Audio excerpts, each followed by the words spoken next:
Good morning students. മറ്റൊരു zoology ക്ലാസ്സിലേക്ക് സ്വാഗതം. നമ്മൾ ലിവിങ് വേൾഡ് എന്ന് പറയുന്ന +1 സുവോളജിയിലെ ഫസ്റ്റ് ചാപ്റ്ററാണ് പഠിച്ചുകൊണ്ടുള്ളത്. അതിൻ്റെ അവസാന ഭാഗത്തേക്കാണ്. ഒരു ചെറിയ ചാപ്റ്ററാണ്, അതിൻ്റെ ലാസ്റ്റ് പാർട്ടാണ് നമ്മളിന്ന് എടുക്കുന്നത്. എന്താണ് ടാക്സോണമി എന്നും ഡിഫറെൻ്റ് ടാക്സോണമിയിൽ കാറ്റഗറീസ് എന്താണെന്നും, ഒരു ജീവിയെ കിട്ടിയാൽ ഇതിനെ പുതിയൊരു ജീവിയാണെങ്കിൽ അതിനെ എങ്ങനെ ഐഡൻറ്റിഫൈ ചെയ്യാം, ക്ലാസിഫൈ ചെയ്യാം, ബൈനോമിയൽ നെയിം കൊടുക്കാമെന്നും, ICZN ICBN ഒക്കെ റൂൾസ്, മറ്റ് കാര്യങ്ങൾ, different taxonomical hierarchy, category, taxon, lowest category, highest category, ഇതൊക്കെയാണ് നമ്മൾ കഴിഞ്ഞ ക്ലാസ്സുകളിൽ പഠിച്ചത്. നമ്മൾ ഈ ക്ലാസ്സിൽ പുതിയൊരു ടോപ്പിക്കാണ് പഠിക്കുന്നത്, taxonomical AIDS. Taxonomical AIDS means ഇവിടെ ടാക്സോണമിയിൽ ഉപയോഗിക്കുന്ന ടൂൾസിനെ പറ്റിയാണ് പഠിക്കുന്നത്. ടാക്സോണമിയുമായിട്ട് ബന്ധപ്പെട്ട് ഉപയോഗിക്കുന്ന ചില ഘടകങ്ങൾ, ടൂൾസ്, ഉപകരണങ്ങളാണ് പഠിക്കുന്നത്. ഏതൊക്കെയുണ്ട്? Number 1 herbarium, botanical garden, zoological park, museum, key, flora, manual, monograph and catalogue. ഈ 9 എണ്ണവും എന്താണെന്നും അതിനെപ്പറ്റി ഡാറ്റയാണ് പഠിക്കുന്നത്. വളരെ ഇമ്പോർട്ടൻ്റ് ആണ് ഈ ഒരു ടോപ്പിക്ക്. ഈ ഭാഗത്ത് നിന്ന് എന്തായാലും ഒരു ക്വസ്റ്റ്യൻ ചോദിക്കാറുണ്ട്. എല്ലാ പരീക്ഷയ്ക്കും, പബ്ലിക് എക്സാമിനും അടക്കം സ്ഥിരമായി ചോദിക്കുന്ന ഒരു ക്വസ്റ്റ്യൻ ഈ ഭാഗത്തു നിന്നാണ്. നമുക്ക് ആദ്യം ഹെർബേറിയം നോക്കാം. എന്താണെന്ന്, ഹെർബേറിയം എന്താണെന്ന് നിങ്ങൾ കണ്ടിട്ടുണ്ടോ? നിങ്ങളുടെ ബ്രദേഴ്സോ സിസ്റ്റേഴ്സോ എവിടെയെങ്കിലും ഡിഗ്രിയോ മറ്റോ പഠിക്കുന്നെങ്കിൽ ചിലപ്പോൾ അവർ പ്രിപ്പയർ ചെയ്യുന്ന ചിലപ്പോൾ കണ്ടിട്ടുണ്ടാവും. എന്താണിത്? ഇത് ബോട്ടണി ടോപ്പിക്കാണ്. Herbarium, it is A store house of plant specimens that are dried, pressed and preserved on sheet and are arranged according to universally accepted classification. എന്താണ്? Store house of plant specimen. Plant specimen, പ്ലാന്റിൻ്റെ വസ്തുക്കളെ സൂക്ഷിച്ചു വെക്കുന്നു. എങ്ങനെയാണ്? Dried, pressed and preserved, ഉണക്കിയതിന് ശേഷം press ചെയ്തിട്ട് എവിടെ? ഷീറ്റിൽ, പേപ്പറിൽ ഒട്ടിച്ചു വെക്കുന്നു. ഡയഗ്രം നോക്കിയ റൈറ്റ് സൈഡിലത്തെ ഡയഗ്രം, ഒരു പേപ്പറിൽ ഒരു പ്ലാന്റിന് അതേപോലെ ഒട്ടിച്ചു വെച്ചതാണ്. ഒരു പ്ലാന്റിനെ നല്ല വെയിറ്റ് കൊണ്ട് അമരുമ്പോൾ അതെന്തായിട്ട് മാറും?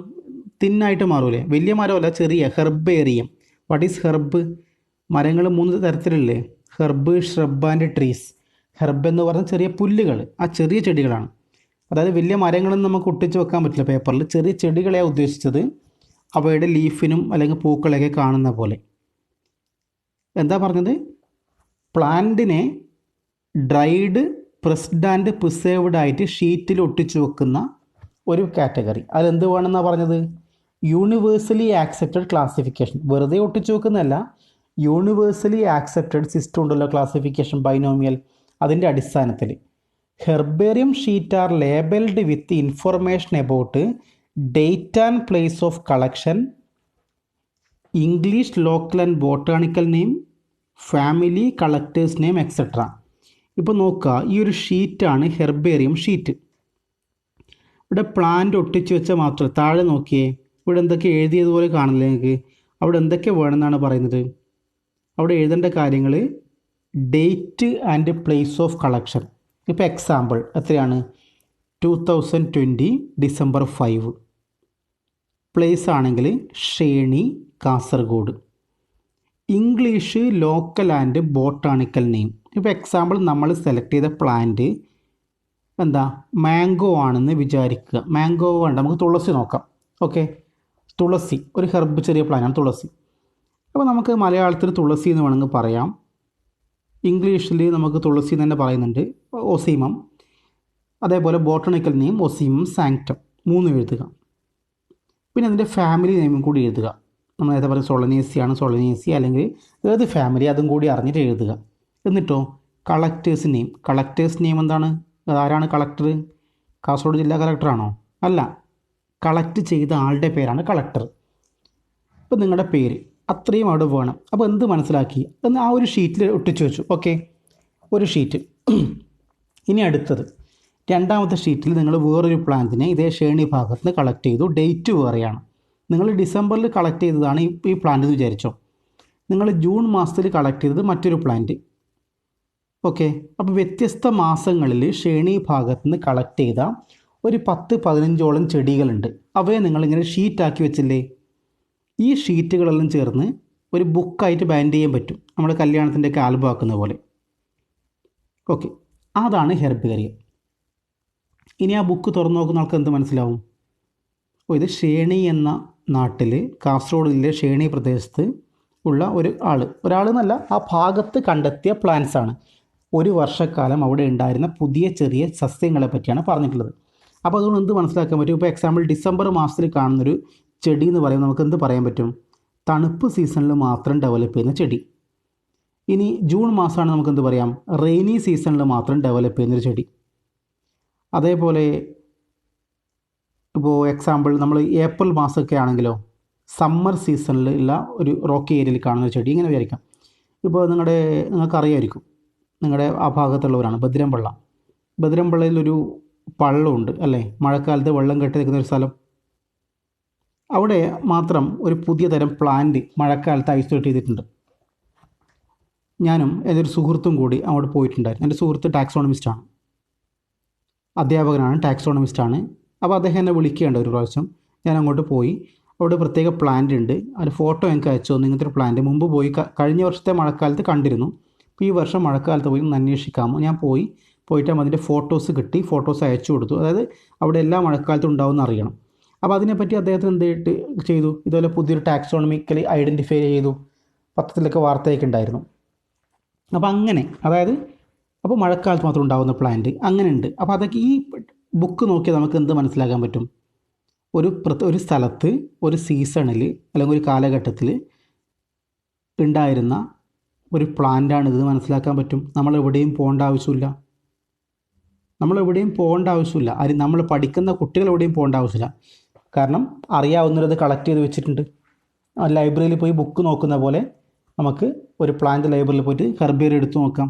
അതിൽ കംപ്ലീറ്റ് കാര്യങ്ങളുണ്ട്. ഇപ്പോൾ കാര്യം മനസ്സിലായില്ലേ? നമ്മളിപ്പോൾ കല്യാണത്തിന് പോകാൻ പറ്റാത്തൊരു ആൽബം നോക്കിയിട്ടാകുമ്പോൾ എല്ലാവരും മനസ്സിലാക്കുന്ന പോലെ നമ്മളിതൊന്നും ചെയ്യണ്ട. കുട്ടികൾ പഠിക്കാൻ വേണ്ടി പോകുന്നു ഒരു ബോട്ടണിക്കൽ ഗാർഡനിലേക്ക്. അവിടെ ചിലപ്പോൾ എന്തുണ്ടാവും? ഈ ഹെർബേറിയത്തിൻ്റെ കളക്ഷൻ ഉണ്ടാവും. ജസ്റ്റ് എന്ത് ചെയ്യുന്നു? പോയി ബുക്ക് നോക്കുന്നു. അപ്പോൾ ഇങ്ങനത്തെ ഒരു പ്ലാന്റ് നമ്മൾ ഇതുവരെ ജീവിതത്തിൽ കാണാത്തൊരു പ്ലാന്റ് ആയിരിക്കും. ചിലപ്പോൾ ഉള്ളത് എവിടെയായിരിക്കും? അതങ്ങ് നീലഗിരി ഫോറസ്റ്റ് ആയിരിക്കും ഉണ്ടാവുക. നമുക്ക് നേരിട്ട് അങ്ങോട്ട് പോയിട്ട് കാണാനോ പറ്റാത്തൊരു പ്ലാന്റിനെ ടാക്സോണമിസ്റ്റ് വന്നു. അപ്പോൾ പ്ലാന്റ് അതുപോലെ കൊണ്ടുവന്ന് വെച്ചതല്ല, അത് അവിടെ മാത്രം വളരുന്ന പ്ലാന്റ്. അപ്പോൾ എന്ത് ചെയ്യാൻ പറ്റും? നമുക്കിതിനെ ഡ്രൈഡ്, പ്രസ്ഡ് ആൻഡ് പ്രിസർവ്ഡ് ആക്കിയിട്ട് ഒട്ടിക്കാൻ വേണ്ടി പറ്റും. അതാണ് ഹെർബേറിയം എന്ന് പറയുന്നത്. ഹെർബ് മീൻസ് ചെറിയ പ്ലാന്റ്, ഏരിയ മീൻസ് അവിടെ ഒരു ഹൗസ് എന്ന രീതിയിലാണ്. ഇപ്പോൾ പ്ലാന്റിൻ്റെ സ്റ്റോർ ഹൗസാണ്. ഓക്കെ, അതാണ് പറയുന്നത് store house of plant specimens that are dried, pressed and preserved. ഇതാണ് ഹെർബേറിയം ഷീറ്റ്. പറഞ്ഞു, ഒരു ഷീറ്റിൽ ഒട്ടിച്ച് വെക്കുന്നതല്ല, അങ്ങനത്തെ കുറേ ഷീറ്റാകുമ്പോൾ ഒരു ബുക്ക് രൂപത്തിലാക്കി വെക്കുന്നു. ഓക്കെ, എങ്ങനെയാണ് പ്ലാന്റ് പ്രസ് ചെയ്യുന്നത്? കളക്ട് ചെയ്തിട്ട് അതിന് മറ്റേ കാര്യങ്ങളൊക്കെ ഉണ്ട്. ഓക്കെ, കളക്ട് ചെയ്ത് എന്ത് ചെയ്യുന്നു? പ്ലാന്റിനെ നമ്മൾ ആദ്യം പ്ലാന്റ് കളക്ട് ചെയ്തിട്ട് ചില കെമിക്കൽ ഉണ്ടല്ലോ, അതായത് പെസ്റ്റ് എന്ന് വരാത്ത പോലെ കെമിക്കൽസിൽ മുക്കിയതിന് ശേഷം 2 പേപ്പറിനിടയിൽ വെക്കുന്നു. ഇപ്പോൾ ന്യൂസ് പേപ്പറാണെന്ന് വെച്ചോ, ന്യൂസ് പേപ്പറിൻ്റെ ഇടയിൽ ഇത് വെച്ചിട്ട് നല്ല പ്ലാന്റ് പ്രസ് ഉണ്ട്, നമ്മൾ ചപ്പാത്തി പ്രസ്സൊക്കെ കണ്ടിട്ടില്ല, അതുപോലെ. എക്സാമ്പിൾ അങ്ങനത്തെയാണ്, ചപ്പാത്തി പ്രസ് പോലത്തെ ഒരു ഇതാണെന്ന് വെച്ചോ. അതിൽ 2 സൈഡിലും ഫിൽറ്റർ പേപ്പറും വെച്ചിട്ട് നടുക്കി പ്ലാന്റും വെച്ചൊന്ന് അമർത്തുന്നു. എന്തായി? Plant completely പ്രസ്സായില്ലേ? പ്രസ്സാകുമ്പോൾ അതിൽ വെള്ളമൊക്കെ ഫിൽറ്റർ പേപ്പർ അബ്സോർബ് ചെയ്യും. പിന്നെ ആ പ്ലാന്റ് നമ്മൾ ഉണങ്ങിയതിന് ശേഷം ഒട്ടിക്കുന്നു, ഗം ഉപയോഗിച്ച്, ഫെവിക്കോൾ പോലുള്ള ഗം ഉപയോഗിച്ച് ഒട്ടിക്കുന്നു. അപ്പോൾ അതാണ് ഹെർബേറിയം. അപ്പോൾ അതുവഴി നമുക്ക് എന്ത് ചെയ്യാൻ പറ്റും? നമുക്ക് നല്ല ഒരു ബയോളജി സ്റ്റുഡൻറ്റിന് അത് നോക്കിയാൽ പ്ലാന്റ് ഏതാണെന്നും എങ്ങനെയുള്ള പ്ലാന്റ് ആണെന്നും ഫോട്ടോ അല്ലാതെ നേരിട്ട് കണ്ട് മനസ്സിലാക്കാൻ വേണ്ടി പറ്റുന്നു. ഓക്കെ, അതാണ് ഹെർബേറിയം. രണ്ടാമത്തെ ടൈപ്പ് എന്താണ്? Botanical garden. These are specialised garden having collections of living plants. ഓർമ്മ വേണം, എന്താണ് ഹെർബേറിയം? ഡ്രൈഡ് പ്ലാന്റിനെയാണ് സൂക്ഷിക്കുക, ജീവനുള്ള പ്ലാന്റ് അല്ല. ഡ്രൈഡ് പ്ലാന്റിനെ നമ്മൾ പേപ്പറിൽ ഒട്ടിച്ച് വെക്കുന്നു. ബോട്ടണിക്കൽ ഗാർഡനോ ലിവിങ് കളക്ഷൻ ഓഫ് പ്ലാന്റ്സ്, അല്ലെങ്കിൽ കളക്ഷൻ ഓഫ് ലിവിങ് പ്ലാന്റ്സ്. അതായത് നമ്മൾ ശരിക്കും ഗാർഡൻ തന്നെയാണ്. നിങ്ങൾ ടൂറൊക്കെ പോകാറുണ്ടോ എന്ന് എനിക്കറിയില്ല. ഊട്ടി ഗാർഡനിൽ പോയിട്ടുണ്ടോ? തണുപ്പൊക്കെ ഉള്ളതുകൊണ്ട് ഊട്ടിയിൽ പോകുന്ന ആൾക്ക് ഇപ്പോൾ അടുത്ത കാലത്തുണ്ടെങ്കിലും ഊട്ടിയിൽ പോയിട്ടുണ്ടെങ്കിൽ അറിയാം. ഊട്ടി ബോട്ടാണിക്കൽ ഗാർഡൻ ഉണ്ട്. അതേ ഗാർഡനെ പറ്റി നമ്മൾ പറയാം, ബോട്ടണിക് ഗാർഡൻ എന്ന് പറയുന്നത്. ഓക്കെ, മറ്റേതൊക്കെ നിങ്ങൾ എക്സാമ്പിൾ പറയാൻ നോക്കാം. അപ്പോൾ specialized garden having collection of living plants for reference and identification. റെഫറൻസിനും ഐഡൻറ്റിഫിക്കേഷനും വേണ്ടി ലിവിങ് പ്ലാന്റ്സിനെ സ്റ്റോർ ചെയ്യുന്ന സ്ഥലമാണെന്ത്? Botanical garden. Each plant is labelled with botanical name and family. അപ്പോൾ ഓരോ പ്ലാന്റിന് എന്ത് പറ്റും? ഇവിടെ ബോട്ടാണിക്കൽ നെയിം ആൻഡ് ഫാമിലി, ഓരോ പ്ലാന്റിൻ്റെയും ബോട്ടാണിക്കൽ നെയിം എന്താണ്, സയൻറ്റിഫിക് നെയിം. ഒരു ചെടി ഇപ്പോൾ നമ്മൾ ഗാർഡൻ ആ ഫോട്ടോയിൽ കാണുന്ന പോലെ ഉണ്ടാവും, ഓരോ പ്ലാന്റിൻ്റെയും താഴെ ഉണ്ടാവും ഒരു ബോർഡ് വെച്ചിട്ടുണ്ടാവും, ഈ പ്ലാന്റ് അതിൻ്റെ സയൻറ്റിഫിക് നെയിം എന്താണ്, ഫാമിലി. അപ്പോൾ കണ്ടവർക്ക് ഇത് മനസ്സിലാക്കാൻ പറ്റുമല്ലോ എളുപ്പത്തിൽ. അങ്ങനെ ഫേമസ് ആയിട്ടുള്ള ബോട്ടണിക്കൽ ഗാർഡൻ നോക്കുക. ഏറ്റവും വലിയ ലാർജസ്റ്റ് ബോട്ടണിക്കൽ ഗാർഡൻ ഏതാണ്? Royal botanical garden at KEW സ്ഥലമാണ് ഇംഗ്ലണ്ടിൽ, വിക്ടോറിയ രാജ്ഞിയുടെയൊക്കെ അധീനതയിലുള്ള ക്യൂ എന്ന സ്ഥലത്തുള്ള റോയൽ ബോട്ടാണിക്കൽ ഗാർഡൻ. ഇന്ത്യയിലാണെങ്കിൽ മറ്റൊന്ന് ഏറ്റവും വലുതായിട്ട് പറഞ്ഞതാണ് വെസ്റ്റ് ബംഗാൾ, കൊൽക്കത്ത, അവിടെ ഹൗറയിലുള്ള ഇന്ത്യൻ ബോട്ടാണിക്കൽ ഗാർഡൻ ഫേമസ് ആണ്. അതേപോലെ തന്നെ national botanical research institute Lucknow, NBRI, ലക്നൗവിലുള്ള NBRI, അതേപോലെ ഹൗറ കൊൽക്കത്തയിലുള്ള ഇന്ത്യൻ ബോട്ടാണിക്കൽ ഗാർഡൻ, ഇവയൊക്കെയാണ് ഇന്ത്യയിലെ വലിയ ബോട്ടാണിക്കൽ ഗാർഡൻ. സൗത്ത് ഇന്ത്യയൊക്കെ ആണെങ്കിൽ നമ്മൾ ഊട്ടി ബോട്ടാണിക്കൽ ഗാർഡൻ ഉണ്ട്, കേരളത്തിലാണെങ്കിൽ ട്രിവാൻഡ്രത്തുണ്ട്. അതൊക്കെയാണ് ഫേമസ് ബോട്ടാണിക്കൽ ഗാർഡൻസ്. ഓക്കെ, അപ്പോൾ നമ്മൾ ആദ്യം പറഞ്ഞ കണ്ടീഷൻ എങ്ങനെയായിരുന്നു? ഡെഡ് പ്ലാന്റ്സ് ആണെങ്കിൽ herbarium, dead dried. Living plants ആണെങ്കിൽ ബോട്ടണിക്കൽ ഗാർഡൻ. ഇനി മ്യൂസിയമാണ് പറയുന്നത്. അതിന് നോക്കുക, ബയോളജിക്കൽ മ്യൂസിയം എന്നുണ്ടല്ലേ, കാരണം മ്യൂസിയം പലതരത്തിലുണ്ട്. ചിലപ്പോൾ ആർക്കിയോളജിക്കൽ മ്യൂസിയം ഉണ്ട്. അതാണ് ആർക്കിയോളജിക്കൽ മ്യൂസിയം. പുരാവസ്തു മ്യൂസിയം ഉണ്ടാവാറുണ്ട്. ചിലപ്പോൾ പണ്ട് കാലത്ത് രാജാക്കന്മാർ ഉപയോഗിച്ച വാളും പരിചയം ഇങ്ങനത്തെയൊക്കെ സൂക്ഷിച്ചു വെക്കുന്ന മ്യൂസിയം ഉണ്ട്. ഹിസ്റ്ററി മ്യൂസിയം ഉണ്ടാവാറുണ്ട്. ആർക്കിയോളജി മ്യൂസിയം, ഹിസ്റ്ററി മ്യൂസിയം ഒക്കെ ഉണ്ട്. ഇത് ബയോളജിക്കൽ മ്യൂസിയമാണ് പറയുന്നത്. It is a collection of preserved plants and animals for study and reference. പ്ലാന്റ്സിനെയൊക്കെ അനിമൽസിനെയും സൂക്ഷിച്ചു വെക്കുന്നു. എങ്ങനെയായിരിക്കും നോക്കിയില്ലേ, അനിമൽസിന് സ്റ്റഫ് ചെയ്ത രൂപം അതേപോലെ ഉണ്ടാവും, അല്ലെങ്കിൽ ചില്ലിനകത്തൊക്കെ ഇട്ട് വെച്ചിട്ടുണ്ടാവും അല്ലേ. എന്തൊക്കെ ഉണ്ടാവുന്ന മ്യൂസിയത്തിൽ പറഞ്ഞത്? Specimen preserved in preservative solution in container or jar. അല്ല, ലെഫ്റ്റ് സൈഡിൽ ബോട്ടിലിനകത്ത്, ഒരു കുപ്പിക്കകത്ത് ഈ പ്രിസർവേറ്റീവ് സൊല്യൂഷനകത്തായിട്ട് എന്ത് ചെയ്യും, ജീവികളൊക്കെ ഉണ്ടാവും. നിങ്ങൾ ചിലപ്പോൾ ഇതിൽ എക്സിബിഷന് കണ്ടിട്ടുണ്ടാവും. പിന്നെയോ dried specimen of plant and animals, അനിമൽസിൻ്റെയൊക്കെ ഡ്രൈഡ് സ്കെലറ്റനൊക്കെ ഉണ്ടായിട്ടുണ്ടാവും. Insect preserved in insect box after collecting, killing and pinning. ഇപ്പോൾ ഒരു ബട്ടർഫ്ലൈനെ എങ്ങനെ സൂക്ഷിച്ച് വെക്കാൻ പറ്റും? അതിനെ കളക്ട് ചെയ്തതിന് ശേഷം കൊന്നിട്ട് ഒരു നമ്മൾ മുട്ട് സൂചി കൊണ്ട് തറപ്പിച്ച് വെക്കും. ഒരു വെൽവെറ്റ് ബോർഡ്, നോട്ടീസ് ബോർഡിൽ നോട്ടീസ് ഒട്ടിക്കുന്ന പോലെ. അല്ലെങ്കിൽ നിങ്ങൾ ജ്വല്ലറിയിലെല്ലാം പോയി കഴിഞ്ഞാൽ ഒരു വെൽവെറ്റ് ബോർഡിനകത്ത് റിങ്ങും ചെയിനൊക്കെ വെക്കുന്നത് പോലെ ഇവിടെ പിൻ ചെയ്ത് വെക്കും ബട്ടർഫ്ലൈനെ. നമുക്ക് കാണാൻ പറ്റുമല്ലോ, മോശമാവാതെ ഡാമേജ് ആയിട്ട് ക്ലിയറായി കാണാൻ പറ്റും. അപ്പോൾ അതാണ് ഉദ്ദേശിച്ചത്, ഇൻസെക്റ്റിനെ പിൻ ചെയ്ത് വെക്കുക.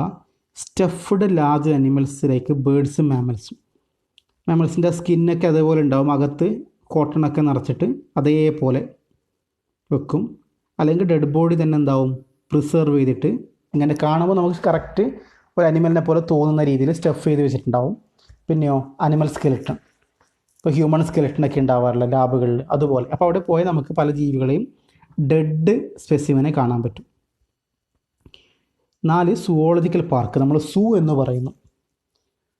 എന്താണ് സൂ? മൃഗശാല. These are places where live wild animals are kept in protected environment under human care. അപ്പോൾ എന്താ സംഭവം? ഇവിടെ എന്താ ഉള്ളത്? Living animals. Dead plants herbarium, dead animals museum. Living plants botanical garden, living animals zoological park. These are the places where live wild animals are kept in protected environment under human care.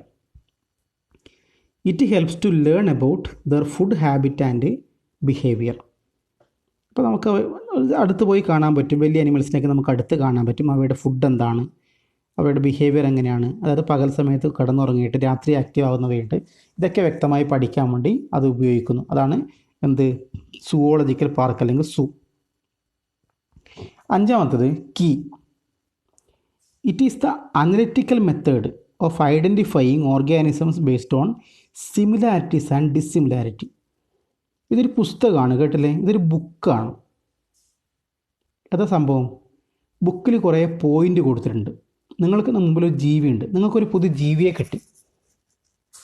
കിട്ടിയ ജീവി human being ആണെന്ന് വെച്ചോ. Okay, കിട്ടിയ ജീവി human being ആണ്. അപ്പോൾ human being തന്നിരിക്കുന്ന ബുക്കിലെ കാറ്റഗറി പ്രകാരം നമുക്ക് എങ്ങനെ ക്ലാസിഫൈ ചെയ്യാൻ വേണ്ടി പറ്റും?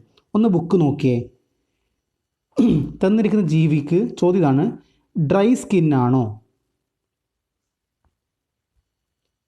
സ്കിന്ന് വെറ്റാണോ, ഡ്രൈ ആണോ? ഡ്രൈ സ്കിൻ അല്ലെങ്കിൽ എന്തല്ല അത്? സലമാൻഡർ, ആംഫീബി ഒന്നും അല്ല. സലമാൻഡർ മീൻസ് ഒരു തരം ഫ്രോഗിൻ്റെ ടൈപ്പാണ്. കാരണം ഫ്രോഗിൻ്റെ സ്കിന്നൊക്കെ എങ്ങനെയാണ്?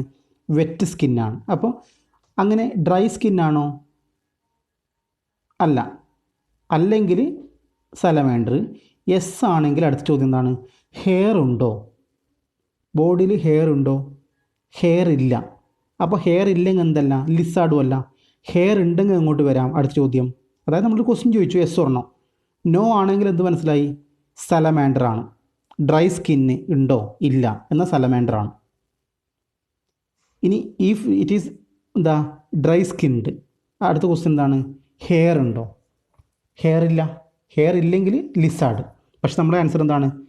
ഹെയർ ഉണ്ട്. തന്നിരിക്കുന്ന ജീവിക്ക് ഹെയർ ഉണ്ട്, കാരണം ബോഡി ഹെയർ ഉണ്ട്. അപ്പോൾ ചോദ്യം എന്താ അടുത്തത്? ഓപ്പോസബിൾ തമ്പാണോ? എന്താണ് ഓപ്പോസബിൾ തമ്പ്? നമ്മുടെ കൈയുടെ ഫിംഗേഴ്സ് ഉണ്ടല്ലോ, 4 ഫിംഗേഴ്സ് നമ്മുടെ തമ്പുമായിട്ട് മീറ്റ് ചെയ്യാൻ പറ്റുന്നേ.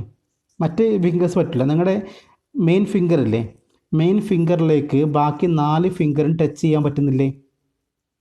നിങ്ങൾ ഡാൻസർ കളിക്കുന്ന മുദ്ര നോക്കാറില്ലേ? പറ്റും. അതാണ് ഓപ്പോസബിൾ തമ്പ്. മറ്റ് 4 ഫിംഗറും നിങ്ങളുടെ തമ്പുമായിട്ട് ജോയിൻ ചെയ്യാൻ പറ്റുന്നുണ്ടോ? പറ്റുമെങ്കിൽ വേറെ ഗ്രൂപ്പ്, പറ്റില്ലെങ്കിലോ ടൈഗർ, ലയൺ, ക്യാറ്റൊക്കെ. ക്യാറ്റിൻ്റെ എല്ലാം ഫിംഗേഴ്സ് അങ്ങനെ മുട്ടുമോ? ഇല്ല, കാരണം അവിടെ ചെറിയ ഫിംഗേഴ്സാണ്, തമ്മിൽ ടച്ച് ചെയ്യില്ല. അപ്പം നോ അതെങ്കിൽ ടൈഗർ ആ ഗ്രൂപ്പിലേക്ക് പോകും. യെസ് ആയതുകൊണ്ട് അടുത്ത ക്വസ്റ്റ്യൻ എന്താണ്? ബൈപ്പെഡൽ, 2 കാലിൽ നിൽക്കുന്നവയാണോ? ഈ ബോഡിയിൽ ഹെയർ ഉണ്ട്, ഓപ്പോസിബിൾ തമ്പുണ്ട്, 2 കാലിൽ നിൽക്കാത്ത ജീവി ഏത്? ഗൊറില്ല. കാരണം ഗൊറില്ല എങ്ങനെയാണ്? ഗൊറില്ല 2 കൈയും 2 കാലും കുത്തി നിൽക്കുള്ളൂ. സ്ട്രേറ്റ് 2 കാലിൽ നിൽക്കുന്ന ജീവിയാണ് മാൻ, ഹ്യൂമൻ ബീയിങ്. അപ്പോൾ ഈ ലിസ്റ്റ് പ്രകാരം നമുക്ക് എന്ത് കിട്ടി? ഹ്യൂമൻ ബീയിങ് കിട്ടിയില്ലേ? അപ്പോൾ അങ്ങനെ ഒരു ബുക്ക് നോക്കിയിട്ട് പ്രീവിയസ്ലി എഡിറ്റഡ് ക്വസ്റ്റ്യൻസ് വെച്ചുകൊണ്ട് ചെയ്യുന്നതിനെയാണ് എന്ത് വിളിക്കുന്നത്? കീ എന്ന് വിളിക്കുന്നത്. സോ എന്താണ്? It is analytical method of identification of organism based on similarities and dissimilarity. അപ്പം സിമിലാരിറ്റി നോക്കിയിട്ടോ ഡിസ്സിമിലാരിറ്റി നോക്കിയിട്ട് ജീവികളെ തന്നെ ക്ലാസിഫൈ ചെയ്യുന്ന രീതി എന്ത് വിളിക്കുന്നു? കീ എന്ന് വിളിക്കുന്നു. It is based on contrasting characters generally in a pair. The key is based on contrasting character. എന്താണ് കോൺട്രാസ്റ്റിംഗ് ക്യാരക്ടർ? ഇപ്പോൾ presence of dry skin, absence of dry skin ആണ് ഫസ്റ്റ് ക്വസ്റ്റ്യൻ. സെക്കൻഡോ presence of hair, absence of hair. 3 presence of opposable thumb, absence of opposable thumb. Last presence bipedal organism അല്ലെങ്കിൽ not bipedal. ഇതൊക്കെ എന്താണ്? Opposite character അല്ലേ? ഒന്ന് S, മറ്റേ no, അങ്ങനെ പോസിറ്റീവും നെഗറ്റീവും ക്യാരക്ടേഴ്സ് വരുന്ന ആ ഒരു കോൺട്രാസ്റ്റിംഗ് ക്യാരക്ടറിൻ്റെ പേരുണ്ടല്ലോ, it is called a couplet. Each couplet has 2 opposite option. അതായത് ഒന്ന് യെസ്, മറ്റൊന്ന് no. Only relevant option is accepted. Yes ആണെങ്കിൽ സെലക്ട് ചെയ്യുക, നോ ഒന്ന് റിജക്റ്റ് ചെയ്യും. Okay. Each statement in the key is called a lead. ഓരോ statement എന്ത് വിളിക്കുന്നു? ലീഡ്. അപ്പോൾ ഇവിടെ പരീക്ഷയ്ക്ക് വാട്ട് ഈസ് കീ ചോദ്യം ഇങ്ങനെയാണ്: the right the name of taxonomical aid where animals are classified based on similarity and dissimilarity. സിമിലാരിറ്റിയും ഡിസിമിലാരിറ്റിയും അടിസ്ഥാനത്തിൽ ജീവികളെ ക്ലാസിഫൈ ചെയ്യുക. അതായത് രീതി ഏതാണ്? അപ്പോൾ കീ. രണ്ടാമത്തെ ക്വസ്റ്റ്യൻ ചോദിക്കുന്നത് ഇങ്ങനെയാണ്: keys are based on a pair of contrasting character generally in a pair called dash, couplet. അതേപോലെ each statement in the key is called dash, lead. അങ്ങനെയുള്ള വൺ വേർഡാണ് ഇവിടെ ചോദിക്കാൻ ചാൻസ് കൂടുതൽ. പിന്നെ ചോദിക്കുന്ന മറ്റൊരു ക്വസ്റ്റ്യൻ നേരത്തെ പറഞ്ഞു, എന്താണ്? ലിവിങ് അനിമൽസ് സൂ, ഡെഡ് അനിമൽസ് ഡാഷ്, മ്യൂസിയം. അല്ലെങ്കിൽ dead dried plants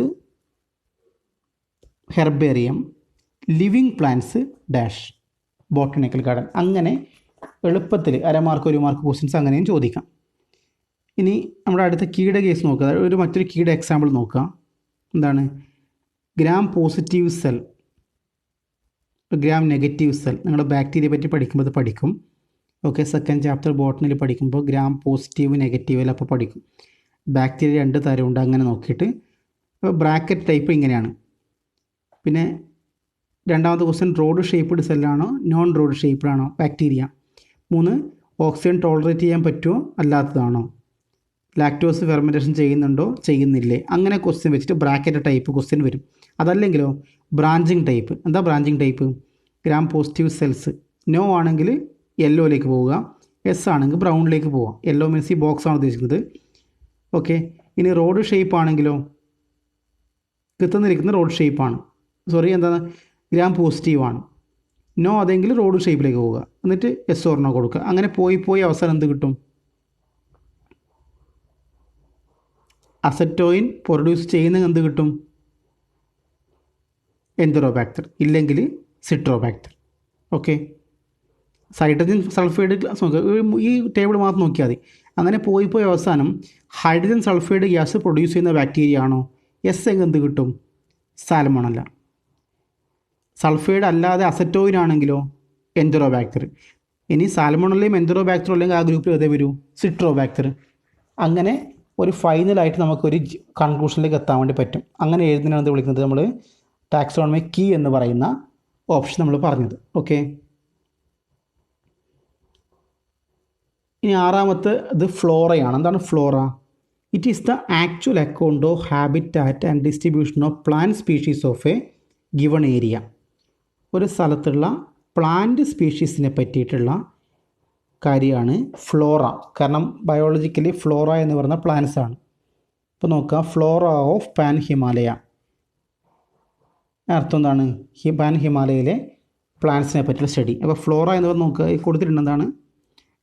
habitat and distribution of plant species of a given area. ഒരു സ്ഥലത്തെ പ്ലാന്റ് സ്പീഷീസിനെ പറ്റിയുള്ളതാണ് പഠനമാണ് ഫ്ലോറ. ഇനി മാനുവൽ ആണെങ്കിലോ, manuals are the records that contain information for identification of name of species found in area. Identification of name of A species found in area. ഒരു സ്ഥലത്തെ അനിമൽസിനെ പറ്റി പഠിക്കാനുള്ളത് എന്ത് മീൻസ് അനിമൽസ് എന്നല്ല, ഒരു സ്പീഷീസിനെ പറ്റിയുള്ളതാണ് എന്ത്? മാനുവൽസ്. പ്ലാന്റ്സിനെ പറ്റിയാണെങ്കിൽ നമ്മൾ ഫ്ലോറ എന്ന് പറഞ്ഞു. Identification of name of A species ആണെങ്കിൽ മാനുവൽസ് ഉപയോഗിക്കുന്നു. ഏതെങ്കിലും ഒരു ടാക്സോണിനെ പറ്റി മാത്രമാണെങ്കിൽ, എന്താണ് ടാക്സോൺ? നമ്മൾ മാമൽസ് എന്നൊക്കെ നേരത്തെ പറഞ്ഞിരുന്നു, കഴിഞ്ഞ ക്ലാസ്സുകളിൽ പറഞ്ഞു. മാമൽ ഒരു ടാക്സോൺ. അപ്പോൾ മാമൽസിനെ പറ്റി മാത്രം പഠിക്കുന്നതാണ് ഇങ്ങനെ ഉപയോഗിക്കുന്നത്. എന്താണ്? മോണോഗ്രാഫ്. ഇതെല്ലാം പുസ്തകങ്ങളാണ്, കേട്ടില്ലേ? ഈ കീ മുതൽ ഇങ്ങോട്ട് പുസ്തകങ്ങളാണ്. Record that contain information on any one taxon, അതാണ് മോണോഗ്രാഫ്. പിന്നെയോ ലാസ്റ്റ് വൺ കാറ്റലോഗ്. കാറ്റലോഗും പുസ്തകങ്ങളാണ്. It is an alphabetical list of species. Alphabetical ഓർഡറിൽ ലിസ്റ്റ് ഉണ്ടാവും, എ മുതൽ തുടങ്ങും ഓരോ സ്പീഷീസിൻ്റെയും. അപ്പോൾ നമുക്ക് കിട്ടിയ ജീവിയുടെ പേര്, ഇപ്പോൾ എക്സാമ്പിൾ സ്റ്റാർട്ടിങ് വിത്ത് ടി ആണെങ്കിൽ എന്ത് ചെയ്യുക?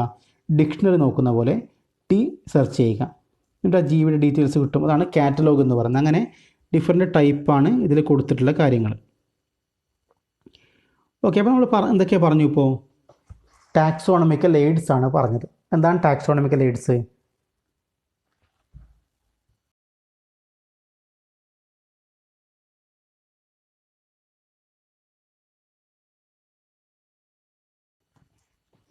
ടാക്സോണമിക്കൽ എയ്ഡ്സ് എന്ന് പറയുന്നത് ടാക്സോണമിയിൽ ഉപയോഗിക്കുന്ന ടൂൾസാണ്. ശരിക്കും പറഞ്ഞാൽ നമ്മൾ ഫസ്റ്റ് എയ്ഡ് എന്ന് പറയുന്നത്. അപ്പോൾ അങ്ങനെ ഉപയോഗിക്കുന്ന ടൂൾസാണിത്.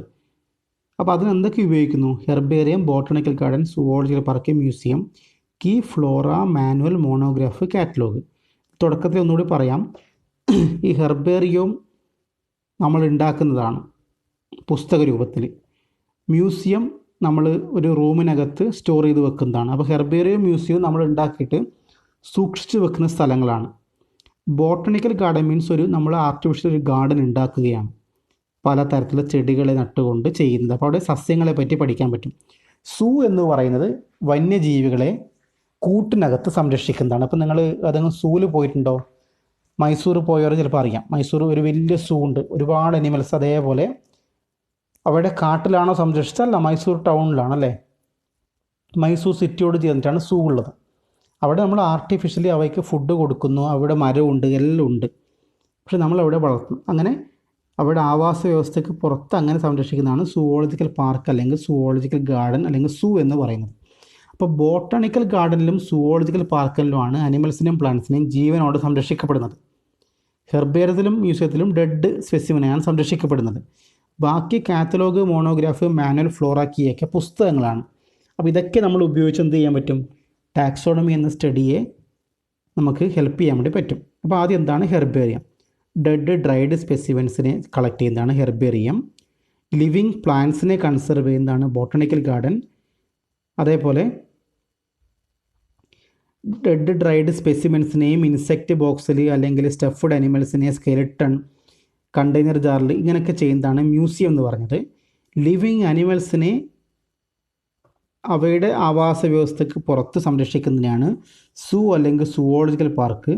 പിന്നെ similarities and identification of organism based on similarities and dissimilarities called key. It is based on couplet. Different type key ഉണ്ട്, ബ്രാഞ്ചിങ് ടൈപ്പും ഉണ്ട്, ബ്രാക്കറ്റ് ടൈപ്പും ഉണ്ട്. പിന്നെ ഒരു പ്രത്യേക distribution of plant species of a given area.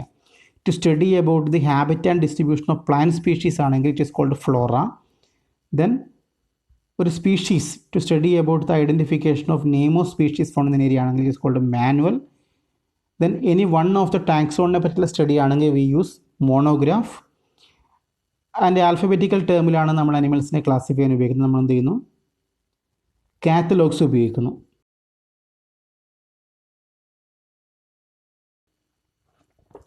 ഇത്രയുമാണ് ഈ ചാപ്റ്ററിൽ പഠിക്കാനുള്ളത്. അപ്പോൾ നമ്മൾ ഈ ചാപ്റ്റർ എന്തൊക്കെ പഠിച്ചു?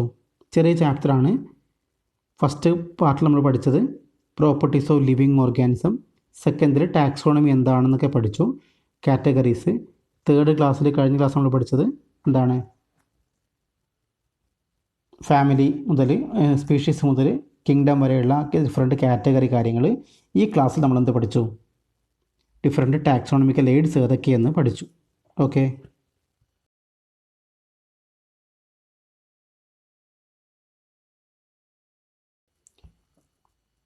Okay, thank you.